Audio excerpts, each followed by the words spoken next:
ஓம் ஸ்ரீ குருப்யோ நமஹ. ஹரி ஓம்.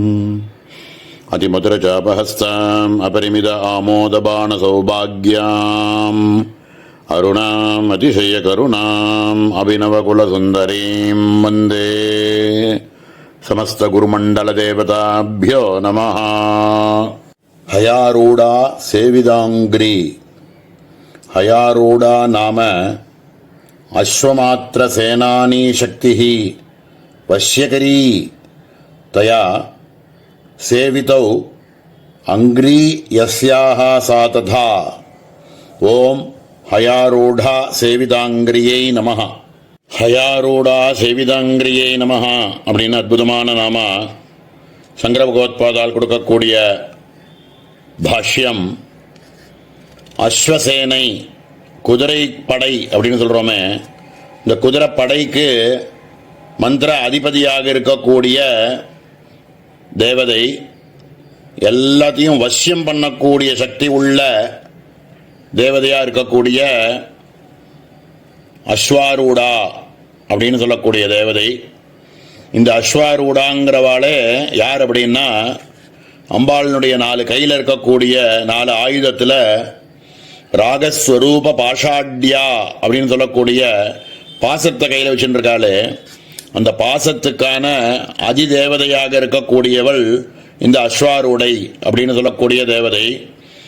இந்த குதிரைப்படைக்கு அதிபதியாக இருக்கக்கூடிய இந்த அஸ்வாரூடாங்கிற தேவதை இருக்காளே, அவள் சதா சர்வகாலமும் அம்பாளினுடைய பாதார விந்தங்களில் அச்சஞ்சலமான ஒரு பக்தியோடு இருந்துட்டு அவள் பண்ணக்கூடிய பூஜை அப்படிங்கிறதுனால அம்பாளுக்கு ஹயாரூடா சேவிதாங்கிரியை நமஹா அப்படின்னு அற்புதமான நாமா.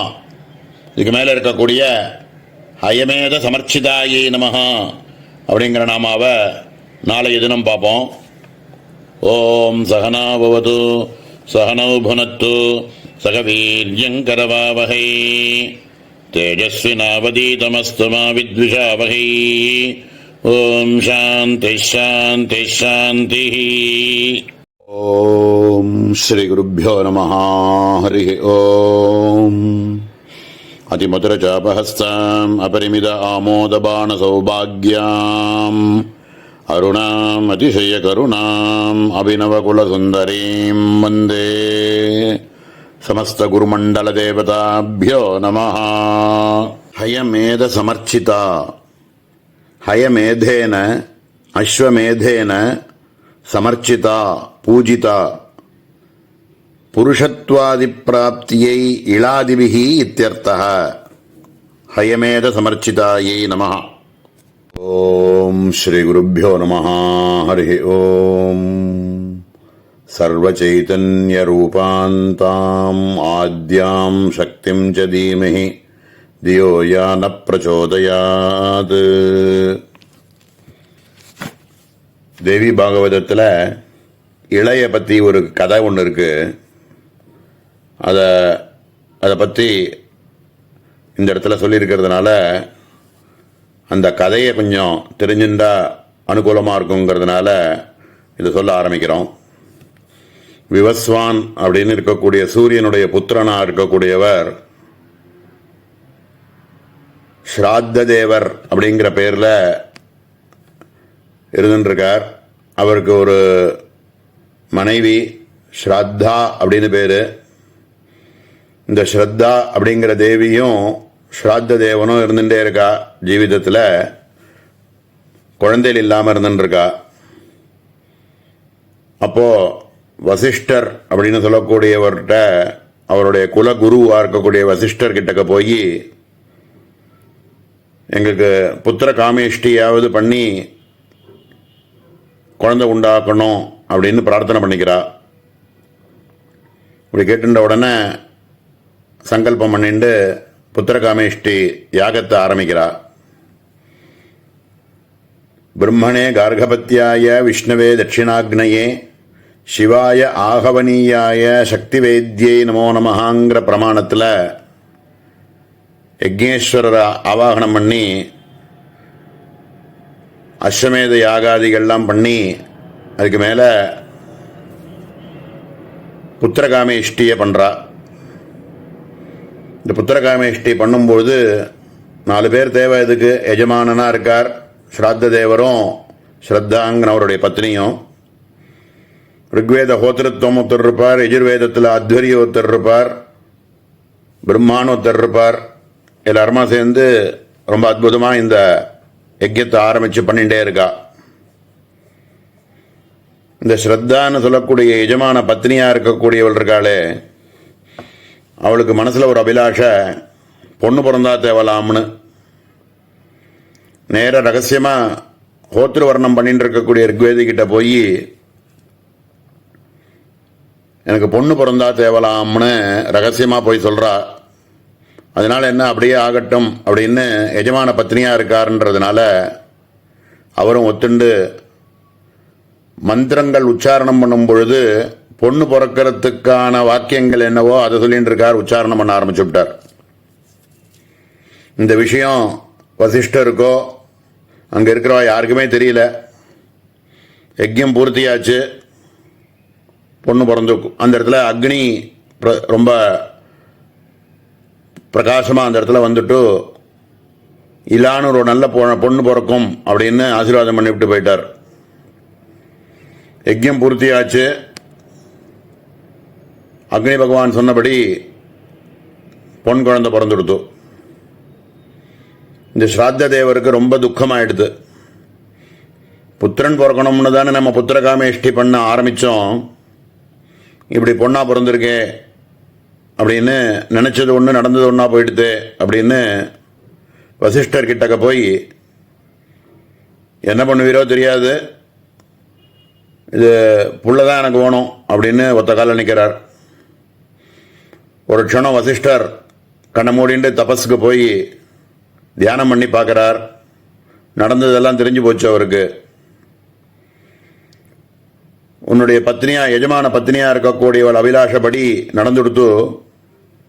அதனால என்ன, நான் இப்போ அம்பாளை பிரார்த்தனை பண்ணி எது வேணாலும் சாத்தியமாக இருக்கும் அப்படின்னு அம்பாளை பிரார்த்தனை பண்ணி அந்த இளாங்கிற குழந்தைய புமானாக்கிவிட்டார். அம்பாளினுடைய கிருப்பையில் அம்பாளை பிரார்த்தனை பண்ணிட்டு அம்பாளினுடைய கிருப்பையில் இளாங்கிற பொண்ணு சுத்யும்னன் அப்படிங்கிற பேரில் பிள்ளையாயிட்டான். அப்புறம் அவனுக்கு எல்லா விதமான வித்தியைகள் எல்லாத்தையும் சொல்லி வச்சார். சந்தோஷமாக இருந்துகிட்டே இருக்கா. அவனுக்கு ஒரு அவஸ்தை வந்து யௌவனாவஸ்தை வந்த பொழுது அங்கே இருக்கக்கூடியவா இளவரசனாக இருக்கிறதுனால அங்கே இருக்கிறவா எல்லாரையும் அழிச்சுண்டு ஒரு குதிரையும் எடுத்துட்டு வேட்டையாடுறதுக்கோசரம் காட்டுக்கு போகிறா. காட்டுக்கு போயிட்டு வேட்டையாடிகிட்டே இருக்கும் பொழுது ஒரு இடத்துல மலை மேலே இருந்துருந்தவா இமயமலை கிட்ட மேலே போயின்னு இருக்கிறவா திடீர்னு பார்த்தா மலையினுடைய அடிவாரத்தில் இருக்கா.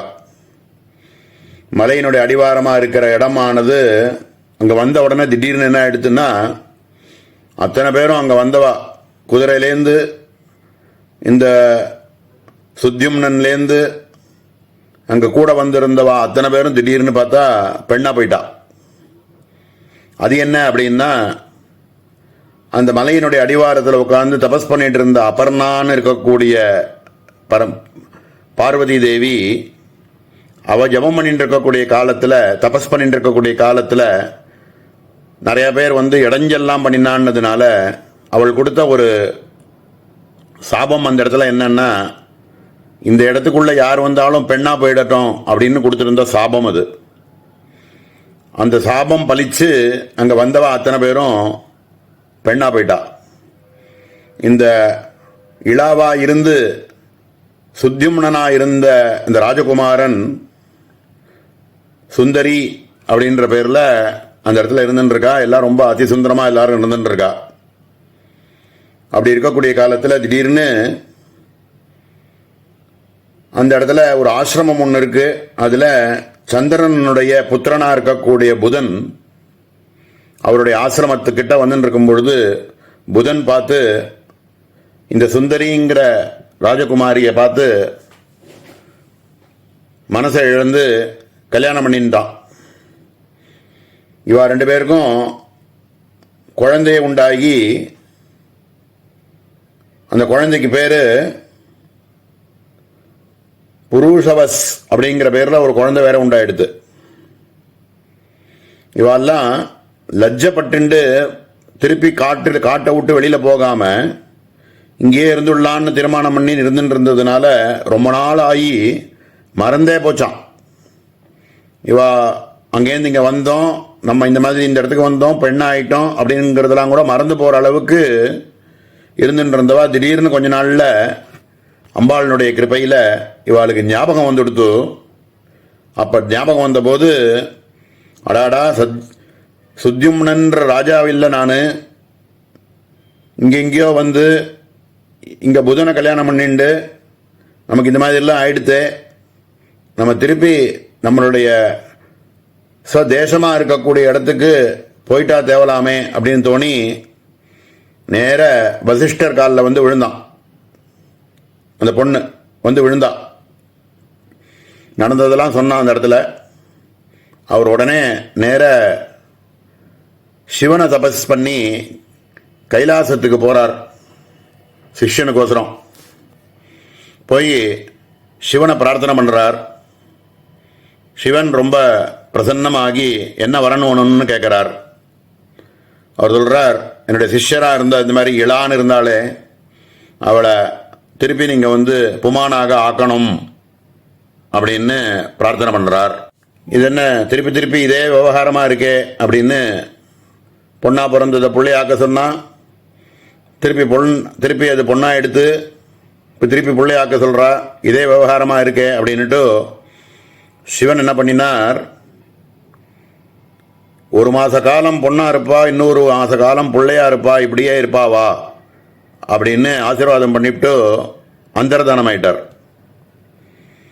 இது என்னடா அது, 1 மாசம் இப்படி 1 மாசம் இப்படின்னு இருந்ததுன்னா 2 கட்டானா இருக்கே அப்படின்னு கவலைப்பட்டு திருப்பி அம்பாளை நோக்கி 2 பேருமா சேர்ந்து தபஸ் பண்றா. அம்பாள் வந்து பிரசன்னமாகி என்ன வேணும்னு கேட்கும்போது இதே விஷயத்தை சொன்னதுக்கப்புறம் அம்பாள் சொன்ன உபாயம், இந்த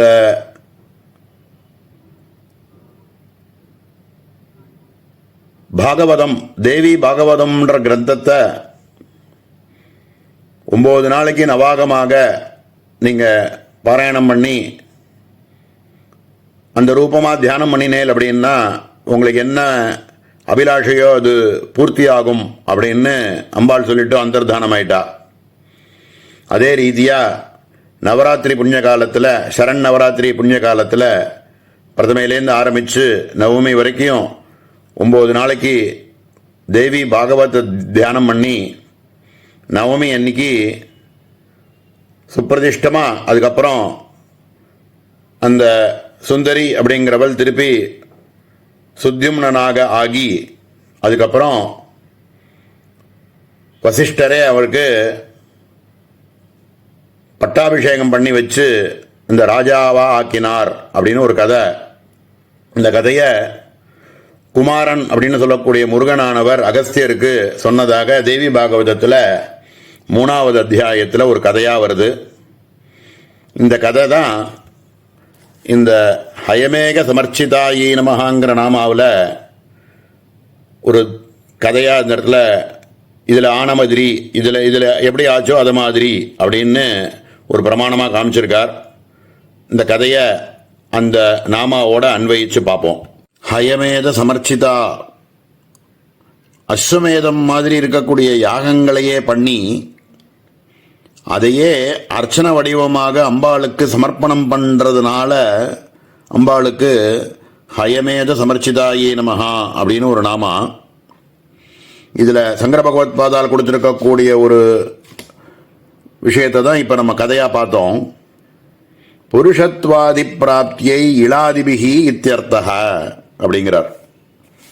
பிரகிருதிக்கு மாறுதலாக இருக்கக்கூடிய ஒரு பெண்ணா இருக்கிறவாளை ஆணாக்கிறது, ஆணா இருக்கிறவாளை பெண்ணாக்கிறதுங்கிறதெல்லாம் பிரகிருதிக்கே விரோதமானது. ஆனால் மாயை அப்படின்னு இருக்கக்கூடிய ஈஸ்வரனுடைய சக்தியாக இருக்கக்கூடியதில் எதுதான் சாத்தியம் இல்லை, எது வேணாலும் சாத்தியம். அம்பாளினுடைய அனுகிரகத்தினால எதுவும் வேணாலும் சாத்தியம். அந்த மாதிரி புருஷனாக இருக்கக்கூடிய இளாவாக இருக்கக்கூடியவளை புருஷனாக மாற்றினதோ, சுந்தரி அப்படின்னு இருக்கக்கூடியவளை திருப்பி புருஷனாக மாற்றினதோ, இவைகள் எல்லாமுமே ஹயமேக சமர்ச்சிதான்னு சொல்லக்கூடிய அர்ச்சன வடிவமாக அஸ்வமேத யாகம் மாதிரி உள்ளது எல்லாத்தையுமே சமர்ப்பணம் பண்ணுறதுனால எது வேணாலும் சாத்தியம் அப்படிங்கிறதுனாலையும், இப்படிப்பட்ட யாகாதிகளை கூட அம்பாளுக்கு சமர்ப்பணம் பண்ணக்கூடியது அப்படிங்கிறதுனால அம்பாளுக்கு ஹயமேக சமர்ச்சிதாயி நமஹா அப்படின்ற நாமா. மேலே இருக்கக்கூடிய ஹரியக்ஷ வாகனாயி நமஹாங்கிற நாமாவை நாளைய தினம் பார்ப்போம். ஓம் சகனாவது சகனோ புனத்து தகவீர்யங்கரவாவகை தேஜஸ்வினாவதீதமஸ்து மா வித்விஷாவகை. ஓம் சாந்தி சாந்தி சாந்தி. ஓம் ஸ்ரீ குருப்யோ நமஹ. ஹரி ஓம்.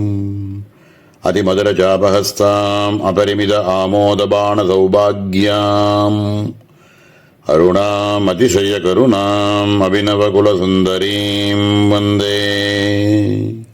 சமஸ்த குருமண்டல தேவதாபியோ நமஹ. ஹரியக்ஷ வாகனா வாஹயதீதி வாகனம்.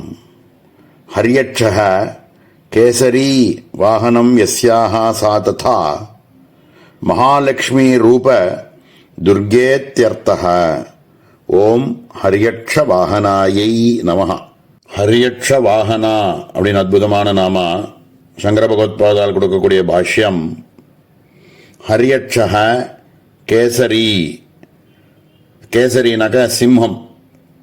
யாருக்கு சிம்ஹமானது வாகனமாக இருக்கோ அவள் அப்படின்னு, யாருக்கு சிம்மமானது வாகனமாக இருக்கோ அவளுக்கு ஹரியக்ஷ வாகனான்னு பேரு. மகாலட்சுமி ரூப துர்கேத்யர்த்தः. மகாலட்சுமி ரூபமாகவும் துர்க ரூபத்தில் இருக்கக்கூடியவள் அப்படின்னு ஹரியக்ஷ வாகனாயை நமஹா அப்படின்னு அற்புதமான நாமா. மேலே இருக்கக்கூடிய ஹம்ச வாகனாங்கிற நாமாவையும் சேர்த்து பார்த்துடலாம்னு தோன்றது. ஹம்ச வாகனா ஹந்தி கச்சதீதி ஹம்சஹ சூரியஹ பிராணோ வா. வாகனவத் ஆதாரபூத பிரதீகம் இத்யர்த்தः. அபிவ்யக்திஸ்தானம் இது யாவத் சயச்சாயம் புருஷே யச்சாசாவாதித்யே ச ஏகஹ இது ஸ்ருதேஹே. ஹம்சவாகனா அப்படின்னு அற்புதமான நாமா. ஹந்தி கச்சதி அப்படிங்கிற அர்த்தத்தில், ஹந்தி அப்படின்னா போகக்கூடியது அப்படிங்கிற அர்த்தத்தில், ஹம்ச அப்படிங்கிறதுக்கு சூரியன் அல்லது பிராணன் அப்படின்னு அர்த்தம் பண்ணலாம் அப்படின்னு சங்கர பகவத்பாதால் கொடுக்கக்கூடிய பாஷ்யம். வாகனவத்து ஆதாரபூத பிரதீகம் இத்யர்த்தः அப்படிங்கிறத சொல்லி, இந்த பிராணன் அப்படிங்கிறத தான், இந்த சரீரத்தில் இருக்கக்கூடிய பிராணனைத்தான் சிச்சக்தியாக இருக்கக்கூடிய ஆத்மவஸ்து ஒரு ஆதாரமாக வச்சுண்டு இந்த ஜீவிதம் பூரா இருந்துருக்கு. பிராணன் அப்படிங்கிறதே ஆதாரமாக இருக்கு சிச்சக்திக்கு. சூரியன் எப்படி ஆதாரமா இருக்கோ அத மாதிரி சயச்சாயம் புருஷே யச்சாசாவாதித்யே ச ஏகஹா அப்படின்னு பிரமாணத்தை தைத்திரியத்திலேருந்து எடுத்து காமிச்சு, சயச்சாயம் புருஷே நான் நமக்கு ஸ்புரிக்கக்கூடிய ஆத்மவஸ்து பிராணனை எப்படி ஒரு ஆதாரமா வச்சுட்டு இந்த சிச்சக்தி போறதோ அது மாதிரி, சூரியனுடைய கதாகதிக்கு சூரியனுக்கு உள்ள இருக்கக்கூடிய சைத்தன்ய ரூபமாக இருக்கக்கூடியதுக்கு சூரியனே ஒரு ஆதாரமாக இருக்கோ அது மாதிரி, ஆதார ரூபமாக வாகனம் போல சூரியனும் பிராணனுக்கும் சிச்சக்தியாக சாட்சாத்காரத்துக்கு தோன்றதாக இருக்கு அப்படின்னு சொல்லி ஹம்ச வாகனா, இந்த ஆதாரமாக, எல்லாத்துக்கும் ஆதாரமாக அம்பாள் இருக்காள் அப்படிங்கிறதுனால ஹம்ச வாகனா அப்படின்னு மேலோட முதல் அர்த்தம். அதவா ஹம்சவாகனா பிராமி ரூபேண இத்தியர்த்தः. ஓம் ஹம்சவாகனாயை நமஹ. ரெண்டாவதா ஒரு அர்த்தம் சொல்றார். ஹம்சபட்சியையே வாகனமாக வச்சுட்டு இருக்கக்கூடிய பிரம்மா, பிரம்ம பத்னியா இருக்கக்கூடிய பிரம்மா, பிராமி அப்படின்னு சொல்லக்கூடிய சரஸ்வதி ரூபமாக இருக்காள் அப்படிங்கிறதுனாலையும் ஹம்சவாகனா, அம்பாளுக்கு ஹம்சவாகனான்னு பேரு அப்படின்னு ரெண்டு விதமான அர்த்தத்தை கொடுத்திருக்கார். இதுக்கு மேல இருக்கக்கூடிய ஹததானவா ஹத்யாதி பாபசமனி அப்படிங்கிற நாமாவை நாளைய தினம் பார்ப்போம். ஓம் சகனா பவது சகனோ புனக்து சக வீர்யங்கரவாவஹை தேஜஸ்வினாவதீதமஸ்து மா வித்விஷாவஹை. ஓம் சாந்தி சாந்தி சாந்தி.